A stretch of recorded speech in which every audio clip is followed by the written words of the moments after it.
وعلى آله المجتبى والمرتضى أما بعد أعوذ بالله من الشيطان الرجيم بسم الله الرحمن الرحيم يا أيها الذين آمنوا اتقوا الله وكونوا مع الصادقين صدق الله مولانا العظيم وصدق رسوله النبي الأمين المكين المتين المبين الكريم ونحن على ذلك لمن الشاهدين والشاكرين والذاكرين والحمد لله رب العالمين. محترم بزرگوں، جس جگہ ہم اور آپ بیٹھے ہیں مسجد بلال، علماء کرام تشریف فرما ہے. مشکات شریف کی حدیث ہے کہ خیر الارض مساجدها. اللہ کے رسول صلی اللہ تعالی علیہ وسلم نے ارشاد فرمایا کہ دنیا کی تمام زمینوں میں بہترین زمین اللہ کا گھر یعنی مسجدیں ہیں. اس مقدس اور مبارک جگہ پر آج ہم اور آپ اللہ کے ایک ایسے ولی کا ذکر کرنے کے لیے کہ 1,24,000 کم و بیش نبی و رسول کی جتنی امتیں گزری ہیں، نبیوں کی بات کی ان کو امت ہو تو تمام امتوں میں کسی ولی کو وہ مقام نہیں ملا جو اس امت کے ولی حضور غوث پاک کو اللہ نے عطا فرمایا. جو تمام ولیوں کے تاجدار ہیں، جو ولی غوث پاک کے زمانے میں تھے اور جو ان کے بعد میں پیدا ہوئے، جو ان کے زمانے میں اور جو ان کے بعد، یہ تو ادب کرتے ہی ہیں. غوث اعظم کے پیدا ہونے سے پہلے بھی جو ولی گزرے ہیں وہ بھی غوث اعظم کا ادب کرتے تھے. سرکار اعلیٰ حضرت عظیم البرکت مجدد دین و ملت امام احمد رضا خان فاضل بریلوی رضی اللہ تعالیٰ عنہ فرماتے ہیں، اب تک شیخ سنی اعلیٰ حضرت کہ جو ولی قبل ہوئے، یعنی غوث پاک سے بھی پہلے جو ولی قبل ہوئے یا بعد ہوئے یا ہوں گے، سب ادب رکھتے ہیں دل میں میرے آقا تیرا. سب ادب رکھتے ہیں دل میں میرے آقا تیرا. حضرات، تھوڑی دیر کے لیے آپ کی میں توجہ چاہتا ہوں. ادھر دیکھیے، ادھر چچا لوگ ادھر دیکھیے اور ادھر سامنے آ کر بیٹھے.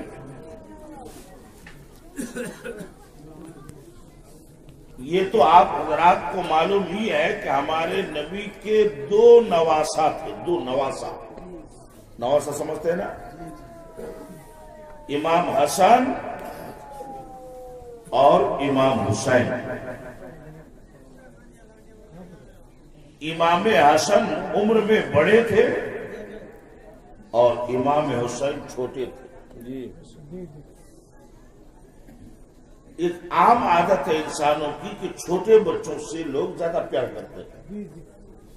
تو ہمارے نبی صلی اللہ تعالی علیہ وسلم اپنی بیٹی فاطمہ کے گھر جب تشریف لے جاتے تو سب سے پہلے امام حسین کو گود میں اٹھاتے، اس لیے وہ چھوٹے تھے. لیکن ایک موقع پر ایسا ہوا کہ ہمارے نبی اپنی بیٹی فاطمہ کے گھر تشریف لے گئے تو تو اس دن امام حسین کو نہیں امام حسن کو گود میں اٹھا لیا. بیٹی فاطمہ رسول کی ان کو بڑا تعجب ہوا کہ ہر دن تو ہمارے ابو جان حسین کو گود میں لیتے تھے، آج پہلے امام حسن کو کیسے گود میں لے لیے؟ حضرات توجہ کے ساتھ بات سنیے. بیوی فاطمہ نے پوچھا ابا آپ تو ڈیلی جب بھی ہمارے گھر آتے تھے تو حسین کو گود میں لیتے تھے چونکہ وہ عمر میں چھوٹا ہے بچہ، لیکن آج آپ نے حسن کو جو عمر میں بڑا ہے ان کو آپ نے گود میں کیوں اٹھایا؟ تو حضرت بی بی فاطمہ کے سوال کرنے پر میرے نبی نے جواب دیا بیٹی فاطمہ آج صبح صبح میری بارگاہ میں آسمان سے حضرت جبریل آئے تھے اور جبریل نے میرے بڑے نواسا امام حسن کے بارے میں ایک ایسی خوشخبری سنائی کہ آج میرا دل چاہا کہ میں حسن کو گود میں اٹھا لوں. بی بی فاطمہ کہتی ہیں یا رسول اللہ جبریل امین علیہ الصلوۃ والتسلیم نے میرے بڑے بیٹے امام حسن کے بارے میں کیا خوشخبری سنائی ہے؟ تو میرے آقا مسکراتے ہیں اور فرماتے ہیں بیٹی جبریل نے یہ خوشخبری سنائی ہے کہ یا رسول اللہ آپ کے بڑا نواسا امام حسن ان کی اولاد میں ایک ایسا بچہ پیدا ہوتا جو تمام ولیوں کا سردار ہوتا اور ان کا نام عبد القادر جیلانی ہے. اس لیے میں نے آج اسے گود میں اٹھایا ہے. حضرات محترم ایک کتاب ہے حضرت غوث پاک کی شان میں، کتاب تو بہت ساری ہے، جس کتاب کی روایت میں سنانے جا رہا ہوں اس کا نام ہے تفریح الخاطر الفاتر فی مناقب شیخ عبد القادر. اس میں لکھا ہے کہ اسی ہندوستان میں بھساول کے قریب ایک شہر ہے جس کا نام ہے برہان پور. شہر کا نام برہان پور، لیکن وہاں ہم جو ایک پروگرام میں گئے تو وہاں کے لوگ برہان پور کر کے بولتے ہیں نا. تو اسی شہر برہان پور میں ایک ایسی مجلس ہو رہی تھی جیسے کہ یہ مجلس ہو رہی ہے. مغرب بعد سے لگ بھگ ہمارے علماء کرام غوث پاک کے بارے میں اپنے اپنے معلومات کے مطابق بیان کرتے ہیں. تو ایسی مجلس سجی تھی، عالم علماء غوث پاک کی شان بیان کر رہے تھے اور راستے سے ایک غیر مسلمان نہیں تھا، وہ جا رہا تھا تو تھوڑی دیر وہ بھی کھڑا ہو کر غوث پاک کی شان کا بیان مولانا لوگوں کی زبان سے سنا. اتفاق کی بات کہ غوث پاک کی تعریف سننے کے بعد اس غیر مسلم کے دماغ میں مغز میں یہ بات بیٹھ گئی کہ ہم غیر مسلم ہیں کہ جو بھی ہے ہم بھی ہر مہینہ 11ویں شریف کو بڑے پیٹ کی نیاز کرائیں. سبحان اللہ بولیے اگر تک سنیں گے اور جو سے بولیے سبحان اللہ اور وقت سے بولیے سبحان اللہ. دو چار لوگ آپ لوگ کرسی لے کر کے اگر یہاں آ جاتے تو ذرا آپ کو امام صاحب کے دائیں بائیں سلام نہیں پھیرنا پڑتا ہے نا. جلدی حضرات ایک مرضوں سے بولیے تو سبحان اللہ. تو اس غیر مسلم کے دماغ میں یہ بات بیٹھ گئی کہ بڑے پیر کی نیاز ہم کو بھی کرنا ہے. ٹھیک انتظار کرتا رہا کہ چاند کی 11ویں تاریخ آئی. وہ ہندو غیر مسلم مسجد میں آئے اور امام صاحب سے کہنے لگے امام صاحب ذرا ہمارا گھر چلیے. امام صاحب تو گھبرا گئے کہ وہ ہندو کے گھر جا کر کیا کرے گا. تو اس نے کہا دیکھیے امام صاحب ہم آپ کو پوجا کرنے کے لیے نہیں بلا رہے، ہم بڑے پیر کی فاتحہ کروائیں گے اس لیے آپ کو بلا رہے. چنانچہ امام صاحب گئے اور بڑے پیر کو فاتحہ کرنے چلے آئے. پھر دوسرا مہینہ آیا، 11ویں تاریخ کو پھر وہ آیا، اپنے گھر لے جا کر فاتحہ کروایا۔ ایسے ہی ہر مہینہ فاتحہ کراتا رہا۔ جب 2-4 مہینے ہو گئے تو ان کے خاندان کے لوگ، برادری کے لوگ، سماج کے لوگ، پنچایت کے لوگ، آخر ان کو پتہ چلا، یہ بات چھپنے والی تو ہے نہیں، تو ان کے سماج کے، ان کے کٹمب کے، ان کے خاندان کے، ان کی برادری پنچایت کے لوگوں نے اس پر بیٹھک بٹھایا کہ دیکھو بڑے پیر شکتیشالی ہیں، جو بھی ہے وہ مسلمانوں کے ہمارے دھرم کے نہیں ہے، اس لیے تم بڑے پیر کی فاتحہ وغیرہ بند کرو۔ اس نے کہا کہ اے سماج کے لوگوں سن لو، ہمارا خاندان، ہمارا رشتہ دار، ہمارا سماج، سب کوئی مل کر اگر ہمارا سوشل بائیکاٹ بھی کر دے تو یہ منظور ہے، اور بڑے پیر کی نیاز بند کر دیں یہ ہمیں منظور نہیں ہے۔ جب تک یہ جیون رہے گا تب تک بڑے پیر کا فاتحہ چالو رکھے گی۔ وہ کسی کی نہیں سنا، ہر مہینہ زندگی بھر جب تک وہ زندہ رہا غوث پاک کی نیاز کراتا رہا۔ جب اس کی موت ہو گئی تو لوگ ان لوگوں کے دھرم کے مطابق، جیسے ہم لوگ قبرستان لے جاتے ہیں مردے کو تو لا الہ الا اللہ محمد رسول اللہ پڑھتے ہوئے لے جاتے ہیں، ہے نا؟ وہ لوگ بھی کچھ پڑھتے ہوئے لے جاتا ہے۔ وہ لوگ کیا پڑھتے ہیں کہ رام رام ستیہ ہے، سب کا یہی گت ہے، یعنی سب کا یہی حال ہونے والا جو حال اس کا ہے۔ بات تو قریب قریب صحیح ہے۔ لے گیا شمشان گھاٹ، اوپر لکڑی، نیچے لکڑی، بیچ میں لاش، گھی تیل نہ جانے کیا کیا ڈالا۔ اب آگ سے اس کی لاش کو جلائے گا۔ جب آگ جلائی گئی باہر تو آگ جل رہی ہے، اس کی لاش کی اوپر جو لکڑیاں تھیں، جبکہ اس میں گھی اور نہ جانے کیا کیا وہ لوگ ڈالتے ہیں، جب اس میں آگ لگاتے ہیں تو آگ بجھ جاتی ہے، جل ہی نہیں رہی ہے۔ کئی بار کوشش کیا لوگوں نے، تو اس کے دھرم کا جو نیتا جی تھا، نیتا جی، اس نے کہا کہ دیکھیے چونکہ یہ آدمی ہمارے دھرم کے حساب سے بہت بڑا پاپ کیا تو مسلمانوں کے پیروں کا نیاز کراتا رہا، یہ ہمارے مذہب کے حساب سے، دھرم کے حساب سے بہت بڑا پاپی ہے، اس لیے آگن ماتا اس سے ناراض ہے، آگن ماتا، اس لیے اس کو جلانا نہیں چاہتا۔ تو لوگوں نے پوچھا کہ نیتا جی پھر کیا کیا جائے؟ کہ سامنے دریا ہے، پانی میں ڈال دو اچھا ہوگا۔ وہی پانی میں ڈال دیا اور لوگ گھر چلے گئے۔ اسی رات اس شہر کا جو سب سے بڑا ولی تھا، قطب تھا، اس ولی کو، اس قطب کو، اس پیر صاحب کو غوث پاک نے خواب دکھایا۔ سبحان اللہ، زور سے بولیے سبحان اللہ۔ کیا خواب دکھایا؟ اے شہر برہان پور کے قطب، میرا ایک عاشق ہے، میرا ایک دیوانہ ہے، میرا ایک مستانہ ہے، میرا ایک پروانہ ہے۔ لوگوں نے اسے پاپی سمجھ کر دریا کے کنارے ڈال دیا ہے، لوگوں نے اسے گنہگار سمجھ کر ندی کے اوپر اس کی لاش کو چھوڑ دیا ہے۔ جلدی کرو، صبح اٹھ کر کے میرے اس عاشق کو اٹھا کر گھر لے آؤ، اسلامی غسل دو، اسلامی کفن دو، نماز جنازہ پڑھو اور مسلمانوں کے قبرستان میں لے جا کر دفن کرو۔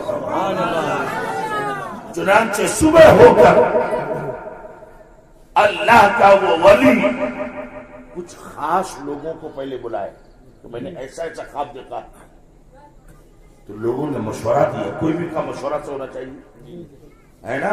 کوئی بھی کام ہو مشورہ سے ہونا چاہیے۔ حضرت علی فرماتے انسان کی 3 قسم ہے۔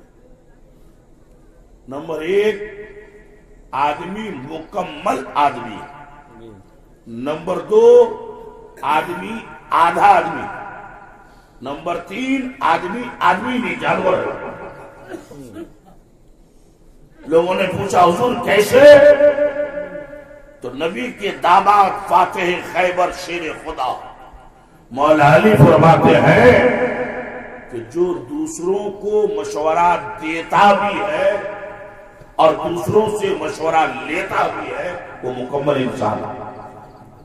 کیا بات ہے۔ اور جو لوگوں کو مشورہ تو دیتا ہے مگر خود وہ مشورہ نہیں لیتا، وہ سمجھتا ہم بھی بڑے کسی سے کیا مشورہ لیں گے، تو مولا علی فرماتے وہ آدھا انسان ہے۔ اور وہ جو نہ کسی کو مشورہ دیتا ہے نہ کسی سے مشورہ لیتا ہے، مولا علی فرماتے ہیں لیسا برجل، وہ انسان ہی نہیں۔ تو اللہ کے ولی نے کچھ لوگوں کو بلایا اور مشورہ کیا کہ میں نے ایسا ایسا خواب دیکھا ہے۔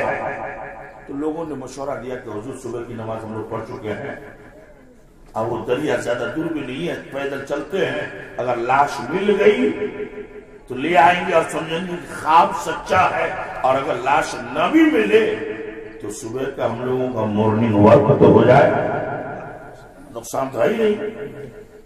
اللہ کے ولی نے فرمایا بہت اچھی بات۔ چند لوگوں کو لے کر گئے، جب اس جگہ پہنچے تو دیکھا کہ ٹھیک پانی کے اوپر ایک لاش تیر رہی ہے، جیسا خواب میں بڑے پیر نے بتایا تھا ویسا ہی نظر آ رہا۔ اب لاش کو اٹھائے، لے کے گھر لائے، غسل دیا، کفن پہنایا، جنازہ کی نماز ہو گئی۔ اب صرف قبر میں دفن کرنے کی دیری تھی کہ بات ہائی لائٹ ہو گئی، بات پھیل گئی۔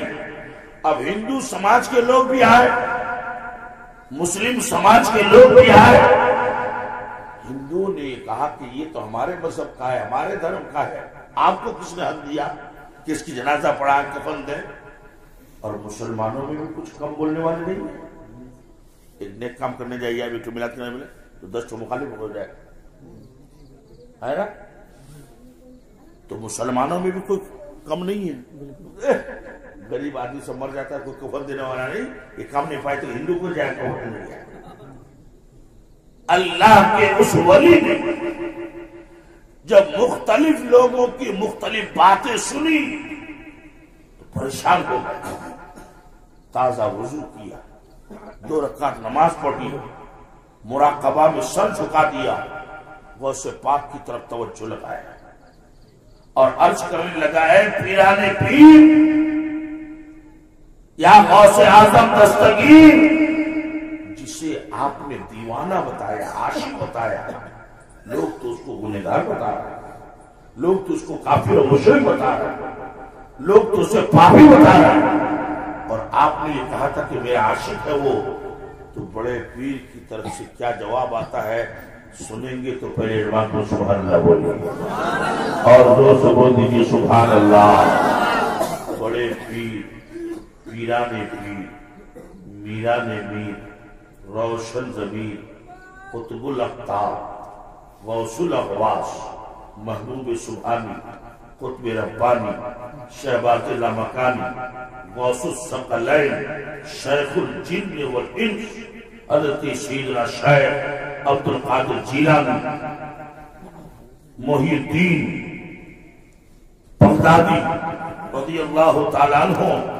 فرماتے ہیں اے ولی صاحب، یہ کافر تھا، بت پرست تھا، مشرک تھا، لیکن یہ ہر مہینہ محبت سے میری 11ویں کی نیاز کرتا تھا، مجھ سے عقیدت رکھتا تھا، مجھ سے محبت رکھتا تھا، اور اللہ تعالیٰ نے مجھ سے وہ یہ وعدہ کیا ہے اے عبد القادر قیامت تک جتنے انسان تجھ سے محبت کریں گے، عقیدت رکھیں گے، الفت رکھیں گے، تو اس آدمی کو اس وقت تک میں موت نہیں دوں گا جب تک کہ ایمان اور اس کو توبہ نصیب نہ ہو جائے۔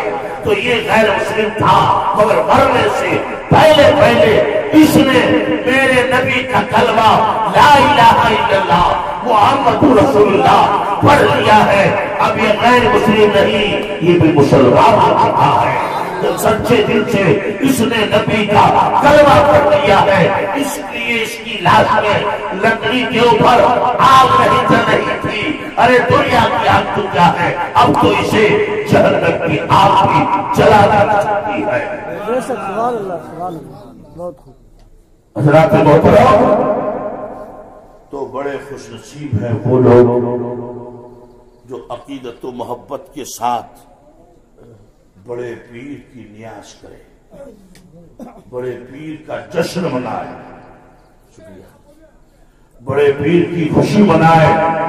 جب ایک غیر مسلم ہو کر کے بڑے پیر سے محبت کرنے کی وجہ سے اسے ایمان کی دولت مل سکتی ہے، تو ہم اور آپ تو مسلمان ہیں، جب عقیدت و محبت کے ساتھ بڑے پیر کی نیاز کرے، ان کا جشن منائے، ان سے عقیدت رکھے، ان سے محبت کرے، تو انشاءاللہ ضرور اللہ تعالیٰ ان کے صدقے میں ہم لوگوں کو نبی کی شفاعت بھی عطا فرمائے گا اور خدا کی جنت بھی عطا فرمائے گا۔ حضرات محترم، یہ چندہ جو ہو رہا ہے کس کے لیے؟ جلسہ کے لیے کہ مسجد کے لیے؟ مسجد کے لیے۔ بہت اچھی بات ہے۔ اللہ کے رسول نے فرمایا کہ جو زمین پر اللہ کے لیے کوئی مسجد بنائے، تعمیر کرے، آباد کرے، تعمیر کرنے آباد کرنے کا مطلب زمین دان کر دے، ایک بورا سیمنٹ ہی دے دے، ایک کنٹل راڈ ہی دے دے، ہے نا، اپنی حیثیت کے مطابق کوئی ایک ٹریکٹر بالو ہی دے دے، کوئی مسجد میں جھاڑو ہی لگائے، یعنی جس طرح بھی مسجد کو آباد کرنا ہو، جو مسجد آباد کرے، تو نبی فرماتے ہیں ایسے لوگوں کے لیے اللہ تعالیٰ جنت میں جنتی محل تیار فرماتا ہے۔ سبحان اللہ، سبحان اللہ، زور سے بول دیجیے سبحان اللہ۔ اور جو لوگ اللہ کی راہ میں 1 روپیہ خرچہ کرتا ہے، اللہ تعالیٰ اس کو 1 کے بدلے میں 10 گنا عطا فرماتا ہے۔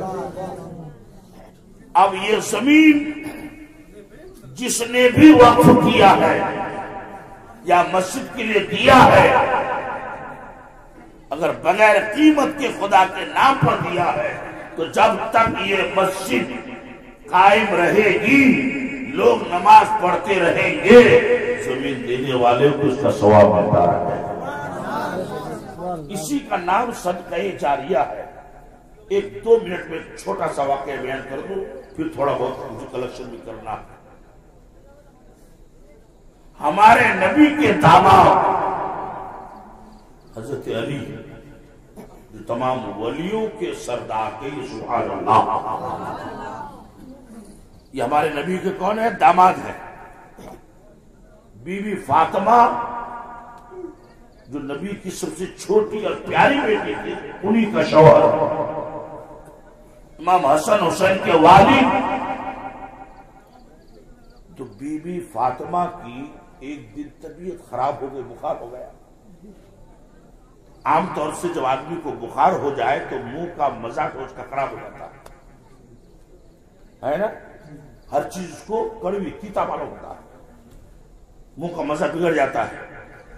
تو حضرت علی نے فرمایا میری بیوی فاطمہ تمہاری طبیعت ٹھیک نہیں ہے، کوئی چیز کھانے کا دل کرتا ہو، من کرتا ہو تو بولو۔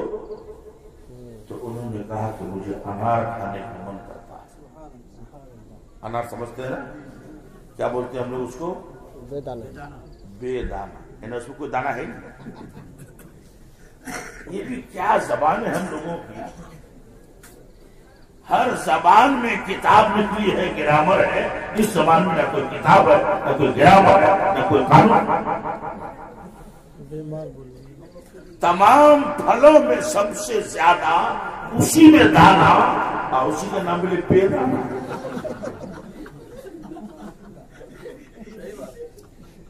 سائیکل کو دیکھیں، یہ ہینڈل ہے، یہ گھنٹی ہے، یہ سیٹ ہے، یہ کلیئر ہے، سب اپنی جگہ آرام سے ہے، اور ایک چیز ہر وقت گھومتے رہتے، بے چین ہو، بے چین۔ لوگوں نے اسی کا نام رکھا بے چین۔